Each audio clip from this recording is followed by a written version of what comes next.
Hey guys, we're here with Ray at Go For Game Locals, where you just finished top 4 at the Rarity Reprint tournament with Pendulum Magicians. How do you like the deck for the format? I think it's really good. There's a lot of things that it does that the other decks can't really interact with. A lot of the stuff that you play into things like Rescue Ace or into Unchained, they don't do as much against this deck that they do against those decks. And you got some new support in Age of Overlord or no? Yeah. So we got the level 7 Supreme King Gate Magician, which is really good because it's a magician that you can search off of your Supreme King Darkworm, and it plays really well with the pendulum graphs. And it's really powerful. Awesome. Well, let's get right into the list then. Yeah, for sure. So I'm going to start with the starters for the Supreme King package. So there's the 2 Supreme King Dragon Darkworm. I'm playing 1 Foolish Burial and then 2 Dragon Shrine. So these cards are really good because obviously these 2 can send your Darkworm to the graveyard and then it can just summon itself out for free. And then when it hits the board, it can search you any Supreme King Gate. And the card that you search normally is your Supreme King Gate Magician. And we played 3 copies of this guy. So the cool thing about Supreme King Gate Magician is that he's a magician that's searchable off of Darkworm. And he can also destroy himself on the field to just place your Gate 0 into the scale. And that's really important because there's a lot of lines with Astrograph, and there's a lot of lines where you need to get a 7 into the extra deck so that you can Pendulum summon it, and then you can make a Vortex and a Link monster and get your Sword of Negates online. To that end, we're playing the 1 Supreme King Gate 0. You only need the 1. Now, Supreme King Gate Magician also has another effect, which is when it hits the board, it can search a spell or trap card that mentions Supreme King Zark. So we're playing 2 Wings of Light. There's a couple other cards that you can search with the Gate Magician, like Pendulum Evolution and the Supreme King Trap card that summons Zark for you. However, to be honest, the continuous spell is pretty win more in my experience, and it's pretty annoying to make a pendulum monster to link away and then get your second pendulum summon. So this is really all you need. It's just Rhoda for Darkworm and for Lightworm. It's actually Rhoda also for the Gate Magician, and then there's also the Lightworm. So the Lightworm, you can just search it off of the Wings of Light. There's not a lot of other play with it. You can when it hits the board, it can add a Supreme King from your extra deck to your hand, for your face-up extra deck to your hand. And it's also, the nice thing about it is that it's a high scale that is searchable off of the Supreme King engine. The ability to sort of get Darkworm on the field, get to your Gate Magician, get your Gate Magician on the field, and then get a high scale is really important to play through things like Ashram Beyond the Pendulum. And other cards that will sort of stop you from getting to your Magicians. Speaking of the Magicians, the next card is the next engine is the Magician engine, and to that end we're playing triple Performer Pal Skullcrobat Joker. So this guy searches any magician from your deck to your hand when you normal summon it. It can also technically get Odd Eyes monsters and Performer Pal monsters, but we're not playing any Performer Pals or Odd Eyes monsters. There's some builds of this deck that will play Revolution Dragon, or they'll play Performer Pal Pendulum Sorcerer, and I just don't think those cards are terribly good. They add a lot of unnecessary cards to your deck that you don't really want to draw, and so really we just play this with our magicians. So into the magicians, we're playing triple Wisdom Eye, triple double Iris Magician, double Harmonizing, 1 Oath Dragon, and 1 Purple Poison.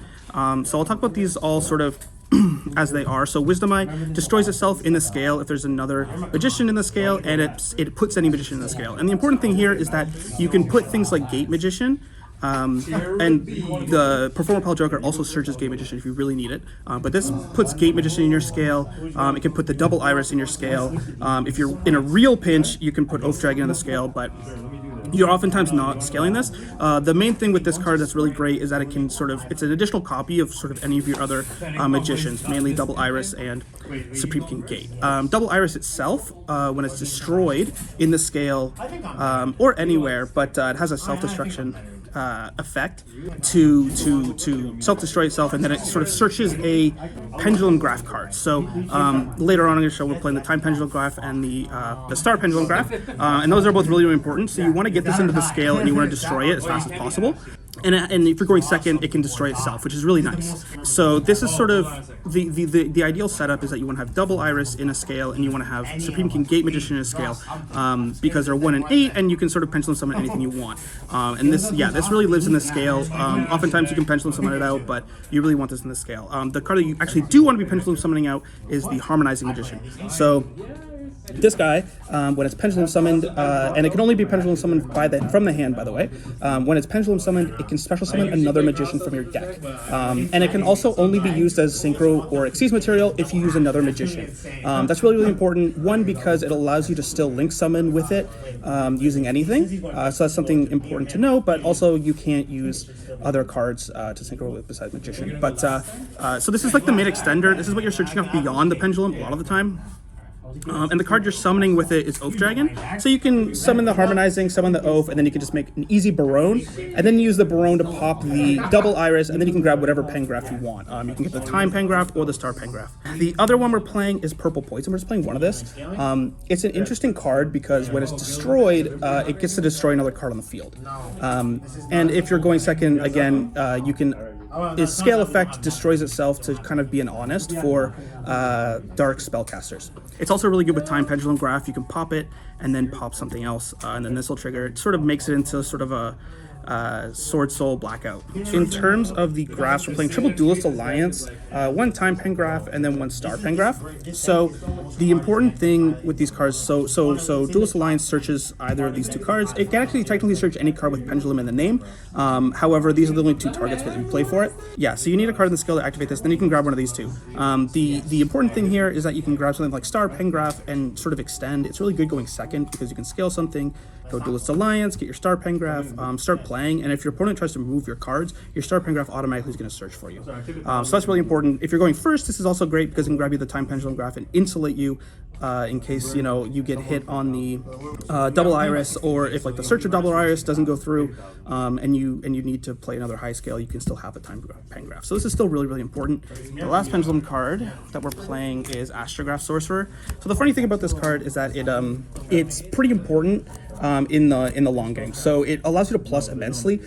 Basically, if it's in your hand, any card on the field gets destroyed, you can activate the effect, special summon it from the hand, and then you can choose any card that's face up on your extra deck or in your graveyard. It has to be a Pendulum monster, but any of those, and then you can add another copy of it from your deck to your hand. So like, it doesn't have to add the thing that was destroyed.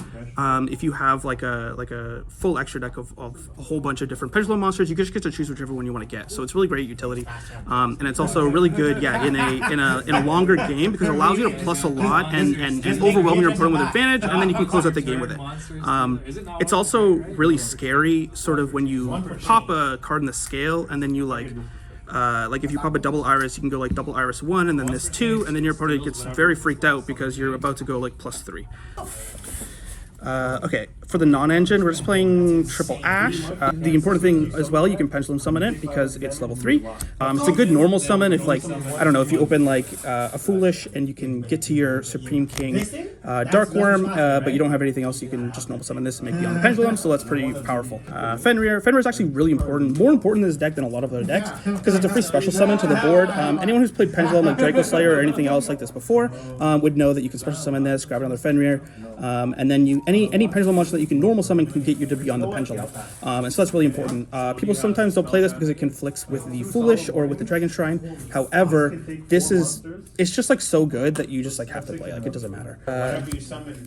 Triple Imperm, 3 triple attacks, and then 1 Call by the Grave, just because we want to stop Ash or Veiler or Droll, especially on our Beyond the Pendulum. So for the engine cards, we're playing 2 Beyond the Pendulum, 1 Exceed the Pendulum, and then 1 Selene, the Mighty, the Queen of the Masked Magicians. So Beyond the Pendulum adds any Pendulum monster from your deck to your hand. This is sort of the choke point that anybody who's like vaguely familiar with Pendulum is trying to hit this card.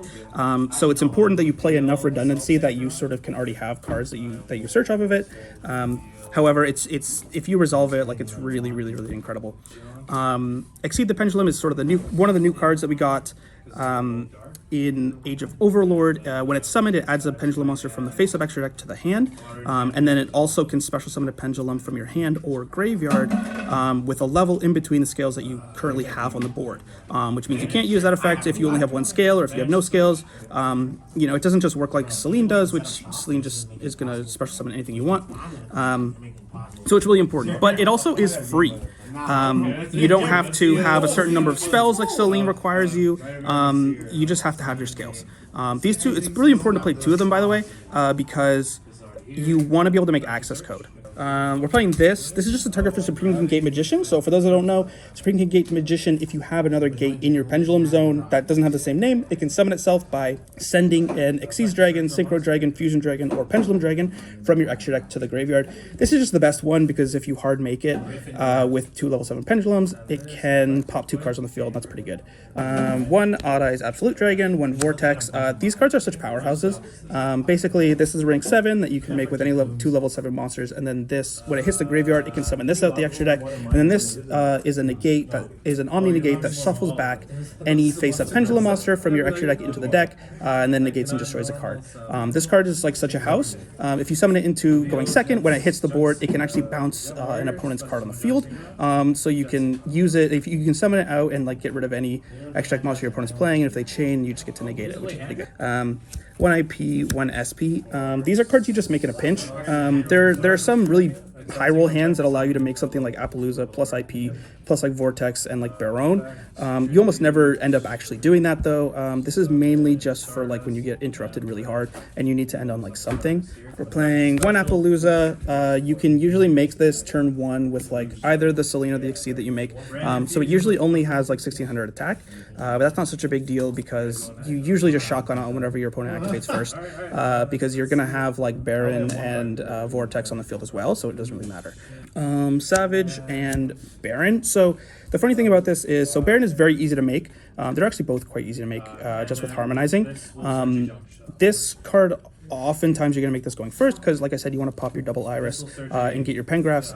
Going second, this is actually quite good, or at least like on turn 3, this is really quite good because it's good to threaten. You can Pendulum summon your harmonizing, summon a level 4 from the deck, and your opponent knows that you can just make Borreload Savage right away, and so it's really threatening. Dweller and Baguska. Baguska is weird.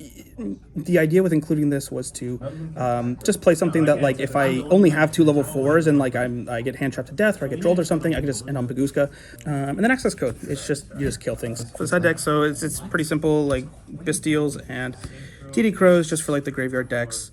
Droll and Lock for combo decks. Nibiru for Carbon Dice. I never started this in, so it's like, maybe it's not that good. Harpies and the triple Cosmics just for like back row. Amazing. Well, thank you so much for the in-depth deck profile. Really congrats. Any last shoutouts? Shoutouts to Go for Game for hosting this tournament. It was a lot of fun. Shoutouts to Konami for making the Rarity Collection. This is insane. Having a collector's rare Baron is pretty sick. And shout out to Hakuna Maidata for featuring this deck profile. Awesome, thank you.